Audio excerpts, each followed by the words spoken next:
का समस्या क्या है? हिमांचल जी क्या समस्या है? क्या समस्या यही है कि बेटी तपस्या कर रही है जन्म से, विवाह के लायक है, योग्य है। अब विवाह कैसे करूं? विवाह करना मेरा धर्म है क्योंकि मेरी बेटी है, विवाह तो मुझे करना ही पड़ेगा। और यदि विवाह नहीं करता हूं तो मेरे जीवन के जितने सुकृत हैं वो सब नष्ट हो जाएंगे, क्योंकि बेटी का विवाह करना अनिवार्य है। और याद रखना, बेटी का विवाह जिन हाथों से हो जाता है सुकृत बढ़ जाते हैं उनके। समझ रहे हो क्या हो जाता है? सुकृत बढ़ जाते हैं। बेटी का जन्म होते ही जो अग है वो कम हो जाते हैं और पुण्य जो है वो बढ़ जाते हैं। ये विशेषता है। बेटी का जन्म होता है तो जो अगमानी पाप होते हैं वो कम हो जाते हैं और पुण्य जो है बढ़ जाते हैं। ये बेटी की विशेषता होती है। इसलिए बेटी का घर में जन्म लेना परम आवश्यक है। भगवान से ये प्रार्थना किया करो कि हमारे घर में एक बेटी जरूर आवे, जरूर आवे। दो संकल्प हो, एक ही नहीं हो। हमारे घर में गौ माता अवश्य रहे, हमारे घर में गौ माता आवे और हमारे घर में एक बेटी जरूर आवे, ये निश्चित रूप से। लेकिन विकल्प है कि यदि गौ माता को नहीं रख सकते हो तो गौशाला विकल्प है।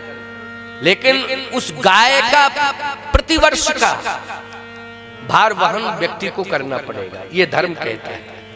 घर में नहीं रख सकते हो, गौशाला में रखिए, अखाड़े में गौशाला है यहाँ रखिए, लेकिन उस गाय का संकल्प लो, ये मेरी गाय है, साल भर का जो भी इसमें खर्च आएगा वो हम वहन करेंगे। बस आधार के लिए गौशाला है, समाधान है। लेकिन बेटी को तो घर में ही रखना पड़ेगा प्यारी। और बेटी घर में जन्म लेती है तो निश्चित रूप से उस घर में दरिद्रता दूर होने लगती है। बेटी के लोग उल्टा अर्थ करते हैं, बेटी आ गई कर्ज आ गया, ऐसा मानते हैं। नहीं नहीं, बेटी के आते ही दरिद्रता दूर होने लगती है। अनुभव न करो ये अलग बात है। अब तुम बिल्कुल मन से ही दरिद्र हो तो अलग बात है, कुछ भी सोचो। लेकिन सत्य तो ये है कि बेटी आ जाए घर में तो दरिद्रता दूर होने लगती है। आजकल यही तो समस्या है। बेटी घर में आई तो मन के जो दरिद्री होते हैं वो कहते हैं कर्जा आ गया। और बेटा यदि पैदा हो गया तो लोग कहते हैं फिक्स डिपॉजिट हो गया, फिक्स डिपॉजिट हो गया। बेटा का जन्म हुआ तो फिक्स डिपॉजिट हो गया और बेटी आई कर्जा हो गया। क्या दरिद्री मानसिकता है लोगों की, समझ में नहीं आता है। खबरदार, स्वस्थ मानसिकता बनाओ, स्वस्थ चिंतन रखो और सावधानी से मेरी बात को सुनना। बेटी के लिए तो भगवान से प्रार्थना करो, चिंता नहीं करनी है, भगवान समाधान देंगे। नारद जी महाराज को भेज दिया कि जाइए, हिमांचल जी चिंतित बैठे हुए हैं, उनकी चिंता को दूर करिए। नारद जी महाराज आए, नारद जी महाराज आए।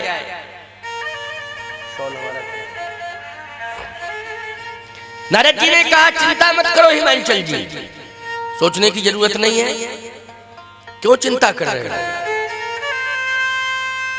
आवश्यकता नहीं है चिंता करने की। चिंतन करिए। क्या करिए? चिंतन।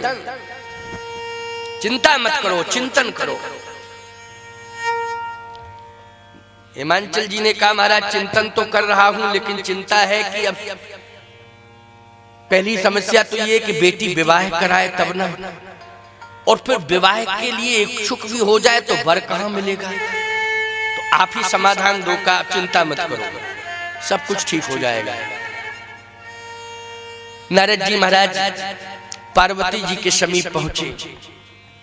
याद रखना, संत अगर सामने आ जाए तो चाहे जैसी साधना तुम क्यों ना कर रहे हो, लेकिन उसका दर्शन जरूर करो। समझ रहे हो कि नहीं? संत का दर्शन जरूर करो। कुछ नियम ऐसे होते हैं जिनमें परिवर्तन करना पड़ता है, होता है परिस्थिति में। संत आ जाए तो उस समय नियम में ही पूरे न बंधे रहो, है कि नियम में बंधे हो, कैसा आप नियम में बंधे अब क्या करें। नहीं नहीं नहीं, उस समय नियम में परिवर्तन करो संत के लिए। भगवती पार्वती तो मर्यादित है, महान है, जैसे ही देखा, दिव्य अनुभव हुआ कि नारद जी महाराज आए, आंख खुल गई, दर्शन हुआ। वाह, इसका मतलब है कि तपस्या मेरी पूर्ण हो गई, क्योंकि भगवान ने दर्शन दे दिया है। भगवान संत आ जाए तो निश्चित रूप से यह अनुभव होता है कि भगवंत का दर्शन हो गया, भगवान ने दर्शन दे दिया, तपस्या हमारी अब पूर्ण होने वाली है। हिमांचल जी कहते महाराज यही बेटी है। नारद जी ने पार्वती जी को उपदेश दिया। पार्वती जी नारद जी के उपदेश से प्रभावित हो गई, प्रभावित हो गई। देखिए, संत ने उपदेश से प्रभावित कर दिया। हिमांचल जी ने कहा महाराज बेटी के भाग्य में क्या है? नारद जी ने कहा भाग्य में सब कुछ अच्छा ही अच्छा है। पहली बात तो यह है कि इसके भाग्य में बर है कि नहीं? नारद जी बोले बिल्कुल है बर, है बर। तो बर है, लेकिन आप कह रहे हैं बर भाग्य में है, परंतु ऐसा तो नहीं है कि हठ धर्मी के कारण मेरी बेटी बर को स्वीकार कर करे। और यदि बर है भी तो कहां है? नारद जी ने कहा कि लक्षणों से पता चल रहा है कि इतने लक्षण जिसमें पाए जाए वही पार्वती का बर होगा। तो कितने लक्षण? कहे जोगी जटिल काम, नगन अमंगल भेष, अस स्वामी यही कह मिले, परी हस्त असरेख। इतने प्रकार के लक्षण जिसमें पाए जाएंगे वही पार्वती का बर होगा। हिमांचल जी बोले महाराज हम नहीं समझ पा रहे ये लक्षण, नगन और अमंगल भेष, ये कंडीशन। लेकिन महाराज बात यह है कि इन लक्षणों को सुनकर के मेरी बेटी स्वीकार भी करेगी क्या? जोगी जटिल काम नगन अमंगल भेष, इन लक्षणों को सुनकर के क्या मेरी बेटी स्वीकार करेगी? मुझे तो नहीं लगता है। कहे तुम चिंता मत करो, वो मेरा काम है, मैं पार्वती से समझ लूंगा, पूछ लूंगा। पार्वती तुम तपस्या कर रही हो, हाँ, आखिर तपस्या करने का उद्देश्य क्या है? क्या उद्देश्य है? तपस्या करने का उद्देश्य यही है कि मुझे भगवान शिव की प्राप्ति करनी है। नारद जी ने कहा हिमांचल जी ये सब लक्षण भगवान शंकर में ही पाए जाते हैं। जोगी जटिल काम नगन अमंगल भेष, अस्वामी यही का मिले, परिहस्त रेख, ये संपूर्ण लक्षण भगवान शिव में पाए जाते हैं। और पार्वती जन्म से ही तपस्या कर रही है भगवान शिव को प्राप्त करने के लिए, इसलिए अब चिंता करने की जरूरत ही नहीं। हिमांचल जी ने कहा महाराज चिंता अभी दूर नहीं हुई है। अरे क्यों नहीं हुई? का एक शंका आ गई सामने। बोले शंका क्या है? हिमांचल जी ने कहा शंका ये है कि मैंने ये सुना है मेरी पार्वती जो है अगर शिव जी को प्राप्त करने के लिए तपस्या कर रही है तो पहले ये तो पूछो कि शिव जी को प्राप्त करना अलग बात है और शिव जी को पति के रूप में प्राप्त करना अलग बात है। बोलो भाई, शिव जी को प्राप्त करना अलग बात है और शिव जी को पति के रूप में प्राप्त करना अलग बात है। तो शिव जी को प्राप्त करने के लिए तपस्या तो कर रही है, लेकिन शिव जी को किस रूप में प्राप्त करने के लिए तपस्या कर रही है? नारद जी ने कहा तो स्पष्टीकरण दो। तो पार्वती जी कहती हैं जन्म कोटि लग रगर हमारी, बरों संभुनत रहूं कुंवारी। जन्म कोटि लग रगर हमारी, बरों संभुनत रहूं कुंवारी। बरों संभुनत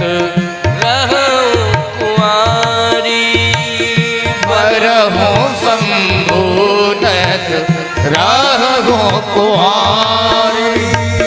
जन्म कोटि लग रगर हमारी, बरो संभूनत रहूं कुंवारी। जन्म कोटि रगर हमारी, बरो संभूनत रहूं कुंवारी। बरो संभूनत रहूं कुंवारी। बरो संभूनत रहूं कुंवारी। बरो संभूनत रहूं कुंवारी। मेरी प्रतिज्ञा है कि मैं पति के रूप में अगर वर्ण करूंगी तो भगवान शिव को, शिव के अलावा किसी को नहीं। ये मेरी प्रतिज्ञा है। नारद जी ने कहा आप चिंता मुक्त हो जाओ। हिमांचल जी का अब और चिंता बढ़ गई। लो अब क्यों चिंता बढ़ गई हो? कह अब इसलिए चिंता बढ़ गई कि मैंने ये सुना है कि जारेऊ काम महेश, भगवान शंकर ने काम को जला दिया है। काम को, जारेऊ काम महेश। तो जब भगवान शिव ने कामदेव को जला दिया है तो फिर मेरी पार्वती पति के रूप में भले ही वर्ण करे शिव जी को, लेकिन शिव जी तो वर्ण नहीं करेंगे। क्यों भाई? एक पक्षीय बात नहीं होती है। वर्ण में दोनों पक्षों को संतुष्ट होना चाहिए कि नहीं होना चाहिए? है? अरे आप कहो महाराज हम आपको गुरु बनाना चाहते हैं, अब हम नहीं बनाना चाहते तुम्हें चेला, तो जबरदस्ती बनोगे। हमारी इच्छा नहीं है। तुम्हारी श्रद्धा हमें स्वीकार होगी तभी तुम्हें वो अधिकार प्राप्त होगा। अगर तुम्हारी श्रद्धा मुझे स्वीकार नहीं होगी तो अनाधिकार चेष्टा करने की आवश्यकता नहीं है। कितनी ही अनाधिकार चेष्टा करते रहो लेकिन सफलता मिलने वाली नहीं है। इसलिए उभय पक्षी संतुष्टि होना चाहिए। महाराज और चिंता बढ़ गई कि मेरी बेटी प्रतिज्ञा कर चुकी है कि मैं शिव जी को पति के रूप में वर्ण करना चाहती हूँ, इसलिए तपस्या कर रही हूँ। लेकिन शिव जी ने तो जारेऊ काम महेश, उन्होंने तो कामदेव को जला दिया।